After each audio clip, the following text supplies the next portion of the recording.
ለሞቱት እናታችን ነፍስ ይማር፣ እንዲሁም ለልጃቸው መጽናናትን እንመኛለን። ምንም አይነት ነገር ከኔ አንደበት እንዳትጠብቁ።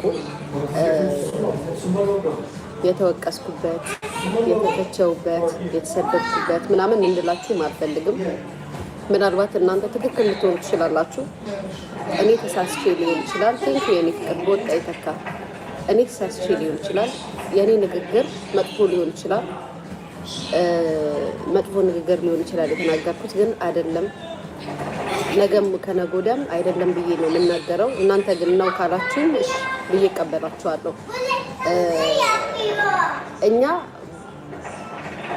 ቤት አይደለም ሀዘኑ የገባው አይደለ? ሀዘኑ የገባበት ሰው በዚህ ደረጃ ሚዲያ ላይ ስለነሱ ኢሹ ተደርጎ ሲወራ ሞር ከሀዘኑ የበለጠ የኛ አስተያየት እና የኛ ኮመንት እቺን ልጅ አማታል አይኑ ባይሆን ኑሮ ሚዲያ ላይ ርዕስ ባትሆን ኑሮ ባትመጣ ኑሮ ስለሷ ባይወራ ኑሮ ባናወራ ኑሮ ደስ ይለኝ ነበር። በቃ ሰው ነን፣ ሚዲያ ላይ ስናይ እናወራለን እና ግን ሳወራ እግዚአብሔር በሚያውቀው ወይም ስናገር እግዚአብሔር በሚያውቀው ይህ ነገር ሀፕን ያደርጋል ብዬ አይደለም የተናገርኩት። ይህ ነገር ይፈጠራል ብዬ አይደለም የተናገርኩት። እንደ ማንኛውም ኢትዮጵያዊ እንደ ማንኛውም እናት የተሰማኝን ያየሁትን እንዲሁም ደግሞ ሰይፉ ላይ እንዴት ነው የማሚ ክትፎ ምናምን ብሎ ሲጠይቃት ነበረ። ያንን አስታክኬ የተናገርኩት ነገር ነው እንጂ ሰውን ለመጉዳት ሰውን እናንተ እንዳላችሁት ጥላቶቼ እንደምታወሩት ምናምን ይሄ ምን አባታችሁ ጥላት ነው ለነገሩ እንዳወራችሁት አይደለም። የሚያሳዝነኝ ግን ምን መሰላችሁ ጋይስ፣ አንዳንዴ እውነትን ስትናገሩ ለእነሱ መጠቀሚያ ሁልጊዜ ይደረጋለሁ እነሱ ለሚፈልጉት። ምክንያቱም ምስክር ናችሁ ወዳጆቼ፣ ምስክር ናችሁ። እኔ ሚዲያ ላይ የሰው መጥፎ አይቻለሁ። ከ3 ሰዎች በላይ የሰውን መጥፎ አላየሁም። ሁሌ ነው የምለው እና መጥፎነታቸው ደግሞ እኔን መጣል አልቻሉም፣ ማሸነፍ አልቻሉም፣ ማሸማቀቅ አልቻሉም፣ እነሱ እንደሚፈልጉት ማሳየት አልቻሉም። እኔ አቅም ኑሮኝ ወይ ምናምን አይደለም፣ እግዚአብሔር ስለሚወደኝ ነው። በቃ ሁሌ የምላችሁ ሊመስላችሁ ይችላል እንዲህ ምናምን ነው አይደለም። በቃ እግዚአብሔር ስለሚወደኝ ነው። እማን በዚህ እግዚአብሔር ይጠብቀኛል። እኔ እግዚአብሔር ሁሌም ይጠብቀኛል።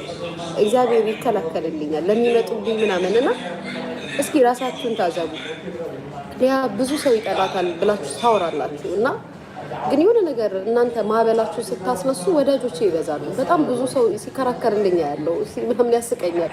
ምክንያቱም እንደማትወዱኝ ነው ተደጋጋሚ የምትነግሩት እና የምታወሩት።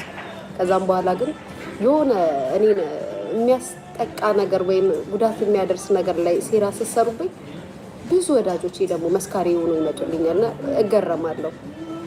ምንም ብዬ አይደለም። እውነትን ልባችሁ ያውቃል። ልቦናችሁ እውነት እኔ የተናገርኩት እውነት ሰውን የሚጎዳ ንግግር ሆኖ አይደለም። እውነት እኔ የተናገርኩት ሰውን ለማሳዘን አይደለም። በነበረው ሞመንት ባየነው ነገር ነው አስተያየት የሰጠሁት። አንዳንዴ ዝም ማለት ጥሩ ነው። ዝም ሳንል ስንቀርኛ ትክክል ነን ብለን ስንናገር ስህተት እንሰራለን። ሁሌም ይሄ ነው የሚሆነው። ዝም ማለት ያለብን ታይም አለ። አንዳንዴ አሁን እኔ በጣም የምፈልገው ፓርት ላይ መናገር የምፈልገው ሰዓት ላይ የምዘለው ሰዓት አለ። የምዘላችሁ ሰዓት፣ ቀናችሁን የምጠብቅላችሁ ሰዎች አላችሁ እና ያ ሰዓት ላይ ደግሞ ምናልባት እህታችንም እንደዚህ አስብ አይደለም፣ እኔም እንደዚህ አስቤ አይደለም፣ ግን በቃ ነገሮች ተገጣጠሙ። እኛ ከምናወራው በላይ ወይም እኛ ከምንለው አስተያየት ከምንሰጠው በላይ እንደሷ አላዘንም። እሷ ምንም ቢሆን እናቷ ናቸው።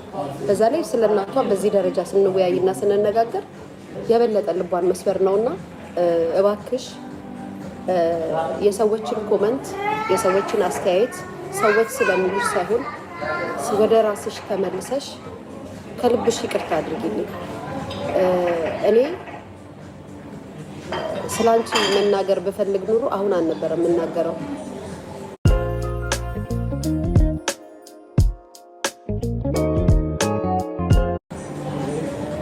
ወይም እንደዚህ አይደለም ሞመንቱ፣ የሰዓቱ የነበረበት ሞመንት እንድናወራ ስላደረገኝ እንጂ ከዛ በፊት ነው ብዙ ነገር የሰማሁት፣ ብዙ ነገር የተባልኩት። ግን ምንም አላልኩሽም። በቃ በሰዓቱ ደግሞ አንቺ መተሽ አላርፋልሽ ሰይፉ ላይ እንደዛ ስትናገሪ ስታወሪ በቃ ላይ ትክክለኛ አይነት ጨዋታ ስትጫወቺ የምናውቃቸውን ነገሮች እንድንከራከርሽ እና እንድንቃወምሽ አደረገን እንጂ እግዚአብሔር በሚያውቀው ጠልቼሽ ወይ መጥፎ ነገር አስቤ ምናምን አይደለም ነገሮች። ግን እንዳትቀየሚ በቃ ካስቀየምኩሽ ደግሞ በኪዳነ ምሕረት ስም ይቅርታ ጠይቅሻለሁ። አንቺን ነው ለእናታችንም ቢሆን ነፍስ ይማር። በነገራችን ላይ እናትየዋ በጣም የሚያሳዝኑ እናት ናቸው።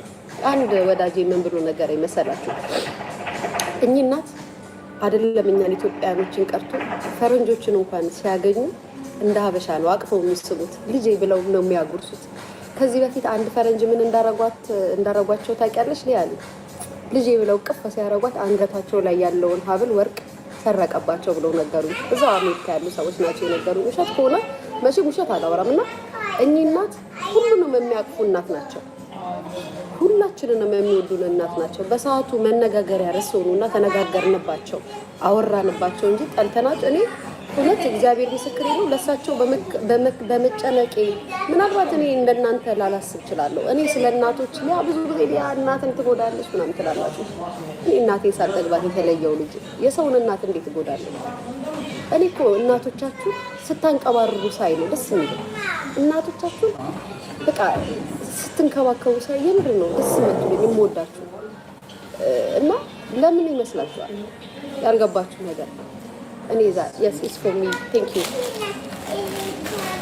ለምን ይመስላችኋል? ዛሬ ላይ እናቴ ሁሌ ነው የምላችሁ፣ ዛሬ ላይ እናቴ ብትኖር እንደ ንግስት ነው ማኖራት። ማርያምን ገላ መሸጥም ከሆነ ሽጬ እናቴን አንቀባርሬ ያኖራታለሁ። እንዴ ውሃ አታነሳም ብዬ ነው የማስበው። ምክንያቱም አጥቻት ጉዳቱን የማውቀው እኔ ነኝ።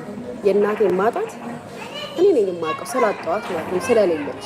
ስለዚህም ነው በቃ እናቶቻችሁን አንቀባሩ፣ እናቶቻችሁን ተንከባከቡ፣ እናቶቻችሁ ላይ እንደዚህ አታድርጉ ምናምን ብዬ የምጮው ለዛ ነው እንጂ እናት ትጠላለች ምናምን ማንም እንኳን አይደለም እናንተ በሚዲያ የምታውቁኝ በአካል የሚያውቁኝ ይመሰክራሉ። የሰው እናት የኔ እናት አድርጌ የምንከባከብሽ ነው እና ለእናንተ ማስረዳት አይጠበቅብኝም። ነገር ግን የምናወራበትና የምንነጋገርበት ነገሮች በጣም በዛ።